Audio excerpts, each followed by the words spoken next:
ఒకే ఒక మాట నేను చెప్పి విరమించదలుచుకున్నాను. ఎందుకంటే చాలాసేపు అయింది, చాలాసేపటి నుంచి ఈ సమావేశం జరుగుతూ ఉంది. ఈ మధ్య ఒక మిత్రుడు, ముస్లిం మిత్రుడు, అతను వాళ్ళ సిస్టరు పెళ్లి గురించి వెడ్డింగ్ కార్డు తీసుకొని ఇన్వైట్ చేయడానికి నా క్లినిక్ వచ్చాడు. ఉగాది ముందు రోజు. సో అతను మాట్లాడుతూ రేపు మేము ఉండం సార్, రేపు మేము పల్లెకి పోతామని చెప్పాడు. ఏమైనా మీరు టౌన్లో ఉంటున్నారు కదా, పల్లెకి ఎందుకంటే, సార్ మేము చాలా కాలం నుంచి చాలా తరాలుగా మా కుటుంబము ఉగాది పండుగ రోజు మేము మాంసం తినము, ఆ రోజు వెజిటేరియన్నే పాటిస్తాము.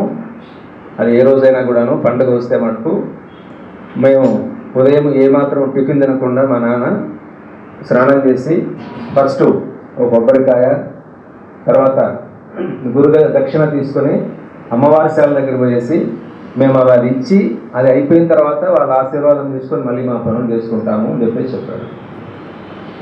ఇది చాలా చాలా మంచి విషయము, చాలా అవసరమైన విషయము. ప్రస్తుతం నేనున్నటువంటి స్వార్థపూరిత వాతావరణంలో మీరు మేము అని చెప్పేసి గోడలు కట్టి సమాజాన్ని విభజిస్తున్నటువంటి సమయంలో మనమంతా మనుషులమే, మన శరీరంలో ఉన్నదంతా కూడా రక్తమే, మనమంతా భారతీయులమే, మనమంతా ఒకే ప్రాంతానికి చెందిన వాళ్ళము. భాష ఏదైనా, మతం ఏదైనా, వేషం ఏదైనా, ప్రాంతం ఏదైనా, తినే ఆహారపు అలవాట్లు ఏవైనా కూడాను మనమందరం ఒకటే అన్న సూత్రాన్ని ముందు నుంచి, స్వాతంత్రోద్యమ కాలం నుంచి మన నాయకులు అందరూ, అంటే ఏ ధనిక కులము మతము ఏది లేకుండానే అందరూ పోట్లాడినారు స్వాతంత్రం కోసం. అదే మంచి విషయాల్ని, అదే అభిప్రాయాలని గౌరవిస్తూ దాని నుంచి వచ్చినటువంటిదే మన రాజ్యాంగం.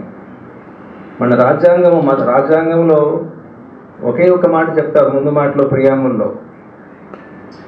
మతం ఏదైనా కావచ్చు, మత స్వేచ్ఛ ఉంది, ఏ విశ్వాసాల స్వేచ్ఛ ఉంది, కానీ అందరం ఒక్కటే, అందరము భారతీయులమే, అందరము ఈ భారతదేశం అటువంటి పౌరులే అన్నటువంటి ఉత్తమమైనటువంటి సాంప్రదాయాన్ని మన రాజ్యాంగం ఫాలో అవుతుంది. ఆ ఫాలో అవుతున్నటువంటి విషయాన్ని ఈరోజు మాకు స్వార్థపర శక్తులు తూట్లుపడుస్తున్నాయి. దానికి వ్యతిరేకంగా సమాజంలో ఉన్నటువంటి అన్ని మతాల వాళ్ళము మేమంతా ఒక్కటే, మేమంతా మనుషులము, మేమంతా భారతీయులం అని చాటి చెప్పడం కోసమే నేను ఈ సమావేశానికి వచ్చాను. మిత్రులారా, సెలవు. ఇప్పుడున్నటువంటి సిచ్యువేషన్ కడపలో ఎక్కడైనా ఎండ ఎక్కువ ఉంటుంది, అలా అంటే పెట్రోల్ వేస్తే మండుతుంది. అట్లాంటి సంక్షుభితమైనటువంటి వాతావరణం దేశమంతా ఉంది. ఇక్కడ ఇంకొంచెం ఎక్కువ ఉంది.